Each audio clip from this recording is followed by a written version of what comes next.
서기 170년경 다뉴브강 전선. 게르만 부족과의 전쟁이 한창인 겨울밤. 로마 제국의 황제가 잠을 이루지 못합니다. 그는 칼이 아니라 펜을 듭니다. 그리고 이렇게 씁니다. 새벽에 일어나기 싫을 때 이렇게 생각하라. 나는 인간으로서의 일을 하기 위해 일어나는 것이다. 마르쿠스 아우렐리우스, 명상록 5권 1장. 이 사람이 마르쿠스 아우렐리우스, 로마 5현제의 마지막 황제이자 서양 역사상 유일하게 철학자이면서 동시에 황제였던 사람입니다. 그런데 그로부터 약 500년 전 고대 이스라엘의 한 현자가 이렇게 기록했습니다. 사람이 먹고 마시며 수고하는 가운데서 심령으로 낙을 누리는 것보다 나은 것이 없나니. 한 사람은 현재를 살라고 했고 한 사람은 먹고 마시라고 했습니다. 같은 말일까요? 다른 말일까요? 오늘 전도서와 스토아 철학을 나란히 놓습니다. 스토아 철학이란 무엇인가? 제논에서 에픽테토스까지. 스토아라는 이름부터 알아야 합니다. 기원전 약 300년 키프로스 출신의 상인 제논이 아테네에 도착합니다. 항해 중 난파를 당해 전 재산을 잃은 후 우연히 철학에 빠져듭니다. 그는 아테네 아고라의 채색주랑 스토아 포이킬레에서 가르치기 시작합니다. 스토아라는 이름은 이 건물에서 왔습니다. 스토아 철학의 핵심을 한 문장으로 요약하면 이렇습니다. 우리가 통제할 수 없는 것에 동요하지 말고 통제할 수 있는 것에 집중하라. 이것을 가장 날카롭게 표현한 사람이 에픽테토스입니다. 에픽테토스는 노예 출신입니다. 그의 이름 자체가 그리스어로 획득된 자라는 뜻입니다. 로마의 네로 황제 시대의 노예로 살았고 주인에게 다리가 부러지는 학대를 당했다는 전승이 있습니다. 해방된 후 철학교사가 된 그는 이렇게 가르칩니다. 우리를 괴롭히는 것은 사건 그 자체가 아니라 사건에 대한 우리의 판단이다. 스토아 철학은 약 500년간 지속되며 세 시기로 나뉩니다. 초기 스토아, 기원전 3세기, 제논, 클레안테스, 크리시포스, 이론체계 수립. 중기 스토아, 기원전 2에서 1세기, 파나이티오스, 포세이도니오스, 로마로 전파. 후기 스토아, 서기 1에서 2세기, 세네카, 에픽테토스, 마르쿠스 아우렐리우스, 실천 철학으로 완성. 주목할 점이 있습니다. 스토아 철학의 핵심 개념은 로고스입니다. 스토아에서 로고스는 우주를 관통하는 이성적 질서, 신적 섭리를 뜻합니다. 모든 것은 로고스에 의해 정해져 있고 인간의 덕은 이 로고스에 일치하여 사는 것입니다. 1편에서 우리는 요한복음의 로고스를 다루었습니다. 스토아의 로고스와 요한복음의 로고스는 같은 단어이지만 의미가 다릅니다. 스토아의 로고스는 비인격적 우주 원리이고 요한복음의 로고스는 인격적 하나님의 말씀입니다. 이 차이가 전도서와 스토아의 차이에도 그대로 적용됩니다. 이제 전쟁터의 철학자를 만나볼 시간입니다. 마르쿠스 아우렐리우스, 전쟁터에서 쓴 철학 일기. 마르쿠스 아우렐리우스, 로마 제국의 16대 황제. 이른바 5현제 중 마지막 황제입니다. 그의 치세는 역설적이었습니다. 철학자 황제라는 별명과 달리 그의 재위 기간은 전쟁, 역병, 반란으로 가득했습니다. 162년부터 파르티아 전쟁, 166년 군대가 가져온 안토니누스 역병으로 로마 인구의 약 10%가 사망합니다. 167년부터 마르코만니 전쟁, 게르만 부족과의 다뉴브 전선 전투가 그의 치세 대부분을 차지합니다. 이 와중에 그는 밤마다 그리스어로 일기를 씁니다. 이것이 타 에이스 헤아우톤, 자기 자신에게 우리가 아는 명상록입니다. 이 텍스트는 출판을 위해 쓴 것이 아닙니다. 철저히 사적인 글입니다. 황제가 자신에게 보내는 편지. 명상록에서 반복되는 주제들을 봅니다. 첫째, 모든 것은 사라진다. 알렉산더, 카이사르, 폼페이우스, 트로이를 멸망시킨 자들에 비하면 그들은 무엇인가? 그들 모두 사라졌다.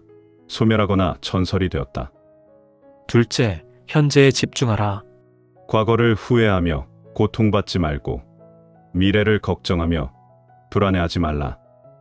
현재의 순간에 충실한 것으로 족하다. 셋째, 우주의 질서를 받아들여라. 우주의 본성에 의해 일어나는 일은 무엇이든 그것이 일어나도록 운명 지어진 것이다. 이것이 전도서를 닮았다는 것이 느껴지십니까? 코엘렛, 모든 것이 헤벨이다.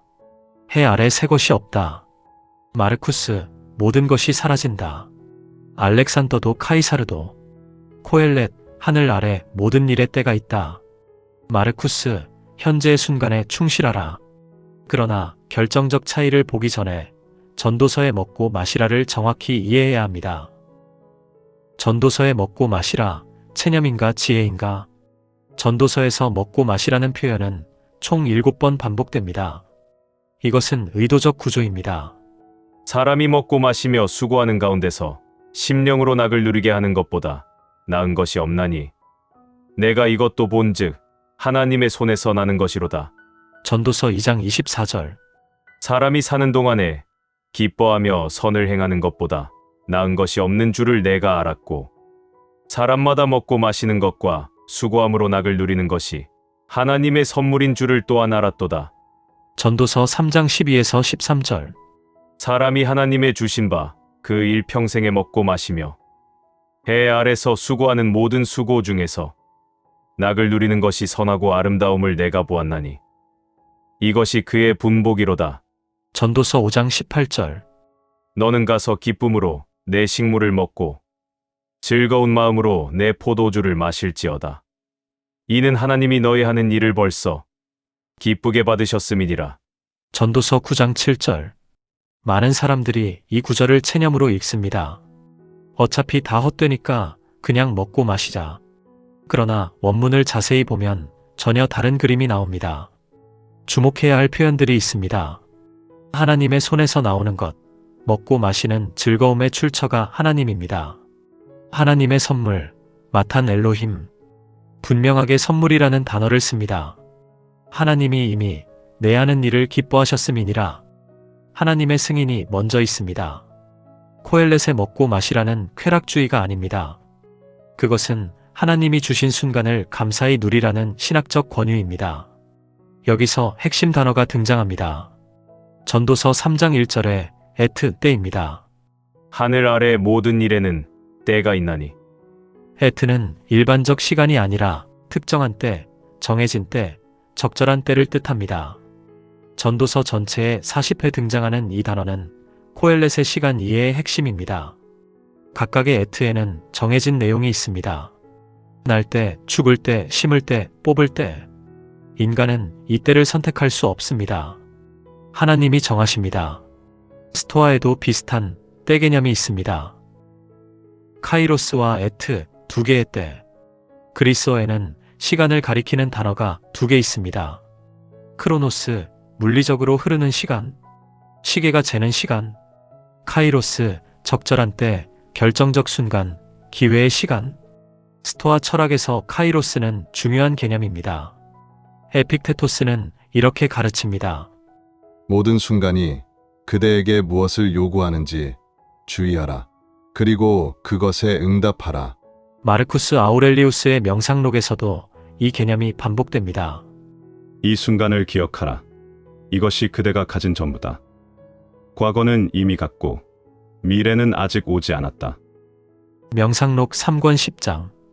이제 히브리어 에트와 그리스어 카이로스를 비교합니다. 놀라운 사실이 있습니다.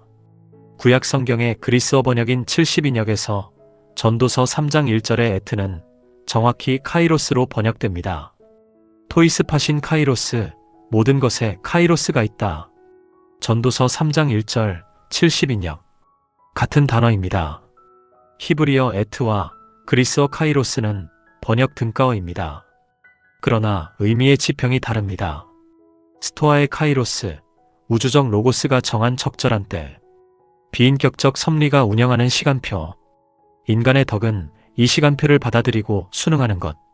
코엘렛의 에트, 하나님이 정하신 때. 인격적 존재가 부여한 시간표. 인간은 이때의 전체 그림을 알 수 없지만 각각의 때 안에서 하나님이 주신 선물을 누릴 수 있음. 형식적으로 같지만 근거가 다릅니다. 스토아, 때를 받아들여라. 우주의 이성이 그렇게 정했으니까. 코엘렛, 때를 누려라. 하나님이 그렇게 선물하셨으니까 받아들임과 누림. 이 차이는 작아 보이지만 삶의 태도를 결정적으로 바꿉니다. 결론이 갈라지는 순간 로고스 대 하나님. 스토아 철학의 최종 근거는 로고스입니다. 로고스는 우주를 관통하는 이성적 질서입니다. 스토아에서 신, 테오스는 이 로고스와 동일시됩니다. 인격이 아니라 원리입니다. 마르쿠스 아우렐리우스가 고통 앞에서 평정을 유지할 수 있었던 이유는 이것입니다. 우주의 본성이 이것을 일어나게 했다. 그러므로 이것은 좋은 것이다. 불평할 이유가 없다. 모든 것이 로고스에 의해 결정되어 있으므로 일어나는 모든 일은 합리적이다. 고통도 합리적이다. 그러므로 동요하지 말라. 이것은 강력한 처방입니다. 그리고 위대한 철학입니다. 그러나 한 가지 질문이 남습니다. 로고스는 나의 고통을 알고 있는가? 로고스는 나를 돌보는가? 스토아의 답은 이렇습니다. 로고스는 전체를 운영한다. 개인의 고통은 전체의 일부이다. 그러니 받아들여라. 코엘렛의 답은 다릅니다. 하나님이 모든 것을 지으시되 때를 따라 아름답게 하셨고 또 사람에게 영원을 사모하는 마음을 주셨느니라. 그러나 하나님의 하시는 일의 시종을 사람으로 측량할 수 없게 하셨도다. 코엘렛의 하나님은 로고스가 아닙니다. 때를 아름답게 만드시는 분입니다. 영혼을 심으시는 분입니다. 먹고 마시는 기쁨을 선물하시는 분입니다. 스토아의 로고스는 운영하지만 선물하지 않습니다. 코엘렛의 하나님은 운영하시면서 선물하십니다. 이 차이를 삶의 장면으로 옮기면 이렇습니다. 사랑하는 사람을 잃었을 때 스토아. 이것은 우주의 질서 안에서 일어난 일이다. 자연에 따라 살라. 동요하지 말라. 코엘렛. 죽을 때가 있다. 우리는 이 때를 이해할 수 없다. 그러나 하나님이 이 때를 아름답게 하셨다. 울 때가 있고 지금이 그 때이다. 스토아는 감정의 통제를 요구합니다. 아파테이아, 즉 정념에 흔들리지 않는 상태를 이상으로 삼습니다. 코엘렛은 감정의 때를 인정합니다. 울 때가 있고 웃을 때가 있습니다. 감정은 억제할 것이 아니라 때에 맞게 경험할 것입니다. 마르쿠스 아우렐리우스는 위대했습니다. 명상록은 인류의 보물입니다. 그러나 명상록의 행간에서 외로움이 읽힙니다. 곧 그대는 모든 것을 잊을 것이고 곧 모든 것이 그대를 잊을 것이다. 이 문장에는 평정이 있지만 위로는 없습니다. 코엘렛의 먹고 마시라에는 위로가 있습니다. 주시는 분이 있기 때문입니다. 오늘 하루를 어떻게 살 것인가? 두 현자의 가르침을 정리합니다. 마르쿠스 아우렐리우스, 모든 것은 사라진다. 현재에 집중하라. 로고스에 순응하라. 평정, 아파테이아. 코엘렛, 모든 것은 헤벨이다. 하나님의 때 안에서 주신 선물을 누려라. 감사. 스토아는 인간에게 강철 같은 의지를 요구합니다. 우주의 질서를 이성으로 받아들이라. 전도서는 인간에게 열린 손을 요구합니다. 하나님이 주시는 오늘을 감사히 받으라. 여러분의 오늘 하루는 어떠십니까? 혹시 통제할 수 없는 것 앞에서 힘드십니까? 스토아는 말합니다. 통제할 수 없는 것에 동요하지 말라. 코엘렛은 말합니다. 통제할 수 없는 것 안에도 하나님의 때가 있다. 그리고 오늘의 밥 한 끼는 하나님의 선물이다. 강철 같은 평정과 선물 같은 감사. 어느 쪽이 더 여러분의 삶을 지탱해 줄 수 있겠습니까? 다음 편 예고. 다음 편은 서브 시리즈 3의 마지막 편입니다.